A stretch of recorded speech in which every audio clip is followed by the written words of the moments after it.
ಸ್ನೇಹಿತರೆ ನಮಸ್ಕಾರ. ಹೇಗಿದ್ದೀರಿ ಎಲ್ಲರೂ? ಪ್ರೇರಣಾ ವಾಹಿನಿ ಯೂಟ್ಯೂಬ್ ಚಾನಲ್ಗೆ ಸ್ವಾಗತ ಸುಸ್ವಾಗತ. ಪ್ರತಿಯೊಬ್ಬ ತಂದೆ ತಾಯಿಗೂ ಕೂಡ ತಮ್ಮ ಮಕ್ಕಳು ಚೆನ್ನಾಗಿ ಓದಬೇಕೆಂಬ ಮಹಾದಾಸೆ ಇದ್ದೇ ಇರುತ್ತದೆ.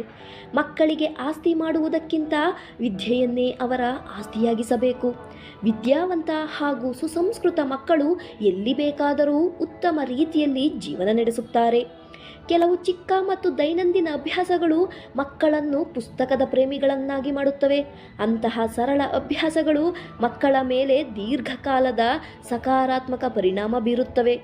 ಮಕ್ಕಳನ್ನು ಓದಿನತ್ತ ಪ್ರೋತ್ಸಾಹಿಸಲು ಸುಲಭ ಸಲಹೆಗಳನ್ನು ಈ ವಿಡಿಯೋದಲ್ಲಿ ನೋಡೋಣ ಬನ್ನಿ.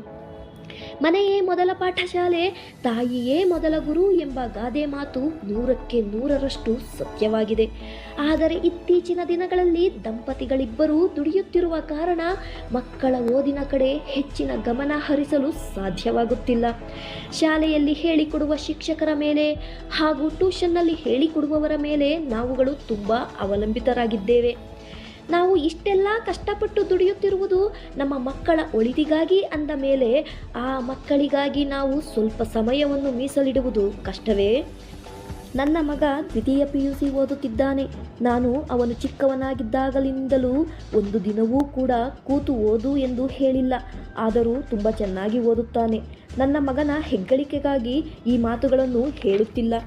ಅವನಾಗೇ ಕುಳಿತು ಓದುವ ಹಾಗೆ ಕೆಲವೊಂದು ಅಭ್ಯಾಸಗಳನ್ನು ನಾನೇ ರೂಢಿಸಿಕೊಂಡೆ. ಈ ಅಭ್ಯಾಸಗಳಿಂದ ನಾನು ಯಶಸ್ವಿಯಾಗಿರುವ ಕಾರಣ ನಿಮಗೂ ಹೇಳಲು ಇಚ್ಛಿಸುತ್ತಿದ್ದೇನೆ.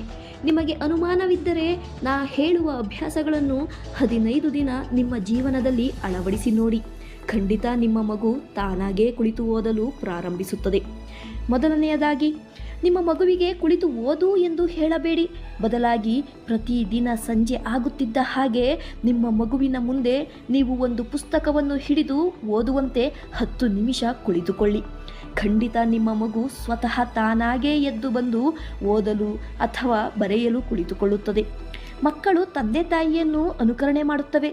ನಮ್ಮ ಪ್ರತಿಯೊಂದು ಚಲನವಲನಗಳು ಮಕ್ಕಳ ಮೇಲೆ ಅತಿಯಾದ ಪ್ರಭಾವ ಬೀರುತ್ತವೆ. ಸಾಧ್ಯವಾದಷ್ಟು ಮಕ್ಕಳ ಮುಂದೆ ಉತ್ತಮ ರೀತಿಯಲ್ಲಿರುವುದು ಒಳ್ಳೆಯದು. ಇನ್ನು ಎರಡನೆಯದು, ಸಾಧ್ಯವಾದಷ್ಟು ಮಕ್ಕಳ ಮುಂದೆ ನಾವು ಮೊಬೈಲ್ ಬಳಕೆ ಮಾಡುವುದು ಹಾಗೂ TV ನೋಡುವುದನ್ನು ಕಡಿಮೆ ಮಾಡಬೇಕು. ಮಕ್ಕಳಿಗಾಗೇ ಈ ಜೀವನವನ್ನು ಮುಡುಪಾಗಿಟ್ಟಿದ್ದೇವೆ ಅಂದ ಮೇಲೆ ಮಕ್ಕಳ ಓದಿಗಾಗಿ TV ಹಾಗೂ ಮೊಬೈಲಿನಿಂದ ಸ್ವಲ್ಪ ಸಮಯ ದೂರವಿರುವುದು ಕಷ್ಟವೇ? ಇನ್ನು ಮೂರನೆಯದು, ಮಕ್ಕಳಿಗೆ ಕುಳಿತು ಓದಲು ಆರಾಮದಾಯಕ ಜಾಗವನ್ನು ಸಿದ್ಧಪಡಿಸುವುದು ಉತ್ತಮ. ಅವರು ಓದುವ ಜಾಗ ಸಕಾರಾತ್ಮಕವಾಗಿರುವಂತೆ ನೋಡಿಕೊಳ್ಳೋಣ. ಆ ಜಾಗದಲ್ಲೇ ಮಗುವಿಗೆ ಬೇಕಾದ ಪ್ರತಿಯೊಂದು ಪುಸ್ತಕಗಳನ್ನು ಇಟ್ಟಿರುವುದು ಒಳ್ಳೆಯದು. ಓದುವುದು ಒಂದು ಕೆಲಸ ಎನ್ನುವ ಬದಲು ಅದೊಂದು ಖುಷಿಯ ಅನುಭವ ಎಂದು ಮಕ್ಕಳಿಗೆ ಅನಿಸಬೇಕು.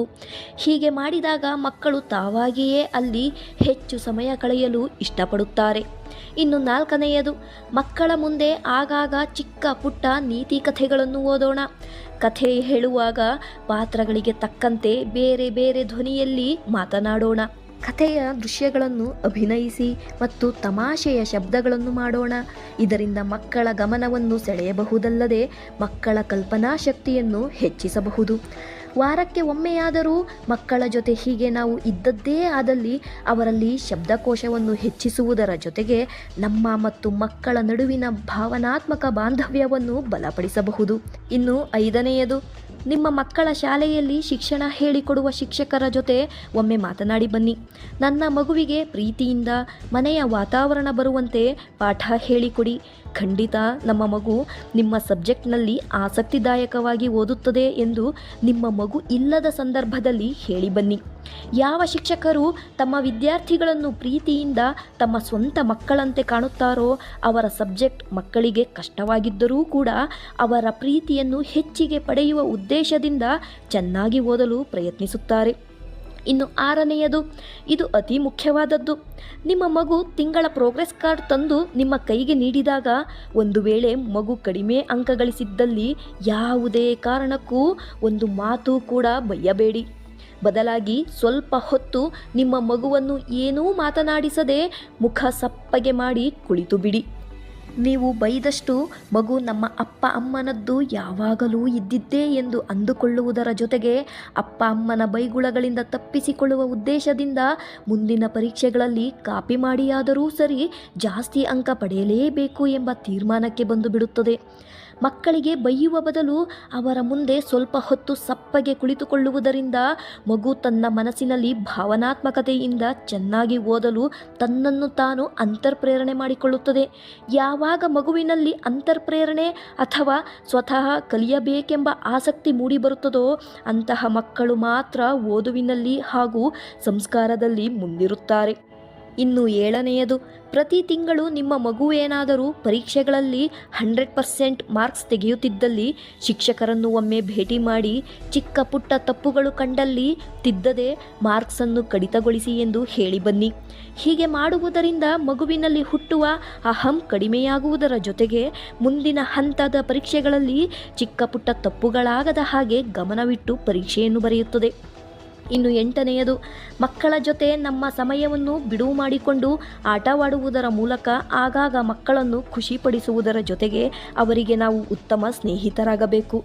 ನಮ್ಮೊಂದಿಗೆ ಮಕ್ಕಳು ಕಳೆಯುವ ಸಮಯ ಅವರಿಗೆ ಅವರ ಸ್ನೇಹಿತರ ಜೊತೆಯೇ ಇದ್ದೇನೆ ಎಂಬ ಅನುಭವವನ್ನು ಉಂಟು ಮಾಡುವಂತಿರಬೇಕು.